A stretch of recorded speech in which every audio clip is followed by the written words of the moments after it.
Good morning to all of you, welcome you all on Akhtar academy. आज के हम इस वीडियो लेक्चर में कवर करेंगे वैरिग्नेंस थ्योरम। इससे पहले जो हमने कवर किया था principle of moment, that was extension of Varignon's theorem. मतलब जो प्रिंसिपल ऑफ मोमेंट था वो वैरिग्नेंस थ्योरम का ही एक्सटेंशन था। ठीक है, तो हम कवर करते हैं Varignon's theorem, that is most important for examination point of view. तो सबसे पहले हम इसका स्टेटमेंट देखते हैं, statement of Varignon's theorem.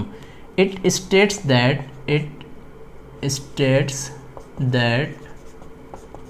the algebraic sum of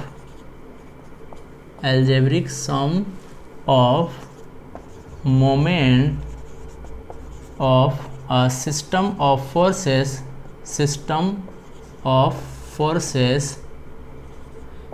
in a plane about any point is equal to the moment of resultant about the same point ठीक है, मतलब किसी बॉडी पे सिस्टम ऑफ फोर्सेस एक साथ एक्ट कर रहे हों तो सभी सिस्टम ऑफ फोर्सेस का जो मोमेंट का एल्जेब्रिक सम होगा, algebraic sum of moment of system of forces, मतलब सभी सिस्टम ऑफ फोर्सेस का जो मोमेंट का एल्जेब्रिक सम होगा वो रिजल्टेंट के मोमेंट के बराबर होगा अबाउट द सेम पॉइंट। मतलब किसी पर्टिकुलर पॉइंट के अबाउट सभी सिस्टम ऑफ फोर्सेस का हम मोमेंट ले रहे हैं तो उनका सम इनके रिजल्टेंट के मोमेंट के बराबर होगा, लेकिन कंडीशन ये है कि अबाउट द सेम पॉइंट, उसी पॉइंट के अबाउट। ठीक है, तो इसको हम प्रूफ करने के लिए दो फोर्सेस यहाँ मान के चल रहे हैं P एंड Q, लेकिन कोई ज़रूरी नहीं है कि सिर्फ दो फोर्सेस के लिए वैलिड है, ये किसी भी सिस्टम ऑफ फोर्सेस के लिए वैलिड हो सकता है। ठीक है, तो देखिए क्विकली हम इसको प्रूफ करते हैं। तो let us consider two forces P and Q are acting at a point. तो हम यहाँ मान के चल रहे हैं कि दो फोर्सेस हमारे पास कौन कौन से हैं। पहला जो फोर्स है P, और ये पॉइंट स्टार्टिंग दिखा दिया हमने A, और ये हो गया B। एंड दूसरा जो फोर्स है दैट इज Q, और इसको हमने दिखा दिया C। ठीक है, और ये दोनों फोर्सेस किसी एक पर्टिकुलर पॉइंट पे एक्ट कर रहे हैं। तो हम इसको क्या करने वाले हैं, प्रूफ। तो दो फोर्सेस माना P and Q are acting at a point A, और इन दोनों के बीच का जो एंगल है दैट इज थीटा।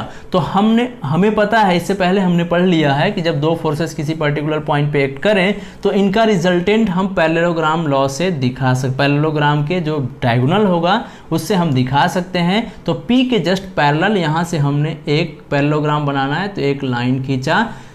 ठीक है, अब Q के जस्ट पैरेलल एक यहाँ से हमने लाइन खींचा तो ये बन गया हमारा पैरेललोग्राम। अब इस पैरेललोग्राम का जो डायगोनल होगा और इन दोनों के रिजल्टेंट को शो करता है, तो हमने दिखा दिया डायगोनल और इसको दिखा दिया R से। ठीक है, यहाँ तक क्लियर हो गया। ये कोई नया नहीं है, इससे पहले हमने पैरेललोग्राम में ये ऑलरेडी कवर कर लिया, तो ये ऐसे ही याद हो गया होगा। ठीक है, आप देखते रहिए, देखते देखते आपको ये याद हो जाएगा। हमने क्या माना, अब हम मान रहे हैं कि late us consider a point O। हमारे पास एक पॉइंट O है जिसके अबाउट मुझे मोमेंट लेना है। ठीक है, तो हमने मान लिया एक पॉइंट O, अपने कन्वेंट के हिसाब से इस पॉइंट O को कहीं भी मान सकते हैं। अब इस पॉइंट O को हमने C से मिला दिया, और इसी पॉइंट O को हमने किससे मिला दिया, कुछ कंस्ट्रक्शन कर दिए, A से मिला दिया, और इसी पॉइंट O को हमने आगे एक्सटेंड करके B से मिला दिया। ठीक है, तो हमने क्या किया, O को A से मिलाया, O को C से मिलाया एंड O को B से मिला दिया। ठीक है, और ये जो पॉइंट हमने मान लिया that is D, A B C D, और ये पॉइंट हो गया O। ठीक है, तो यहाँ तक दिक्कत नहीं होनी चाहिए क्योंकि ये पहले का ही पार्ट है। अब हम ये देख रहे हैं कि हमें ये पॉइंट O के अबाउट मोमेंट लेना है, तो अब हम मोमेंट लेते हैं। तो सबसे पहले P का मोमेंट लेते हैं, taking moment of P about point O।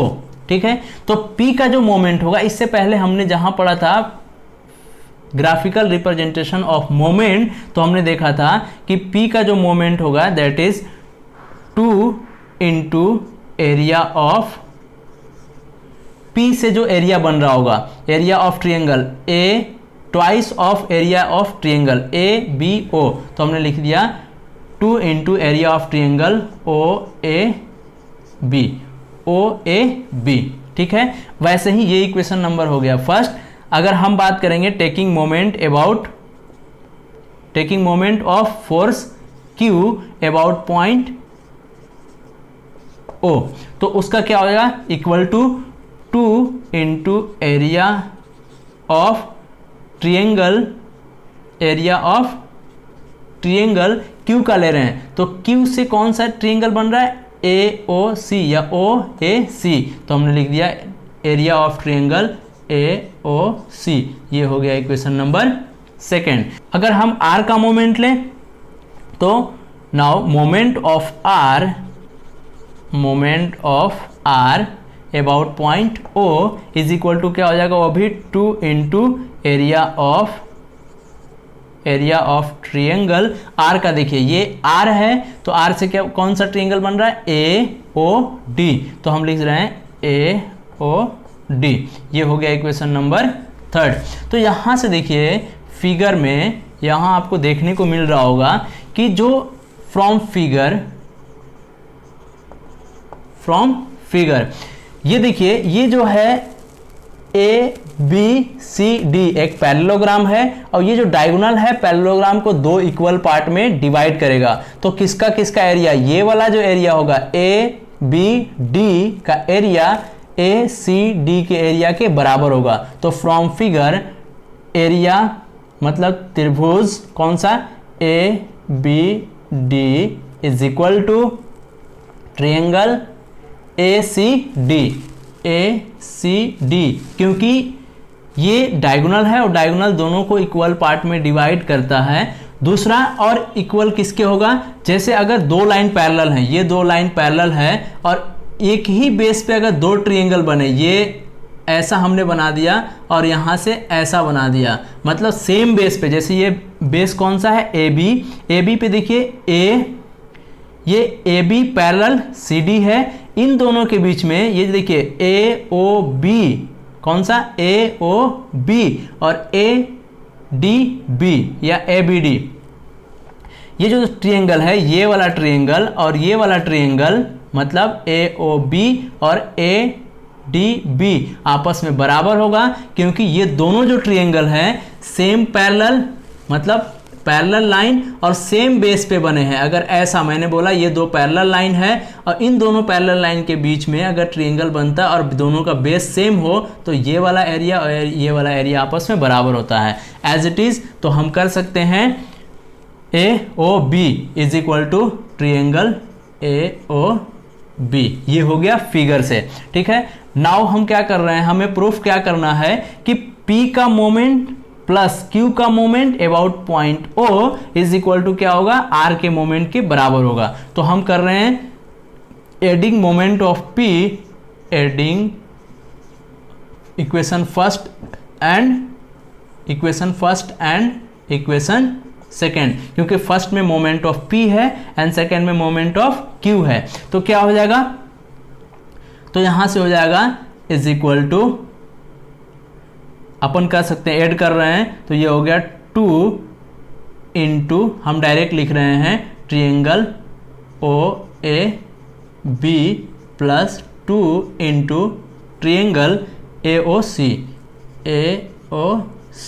ठीक है। तो यहाँ से 2 हमने कॉमन ले लिया और हम इसको ऐसा कर सकते हैं triangle OAB plus triangle AOC।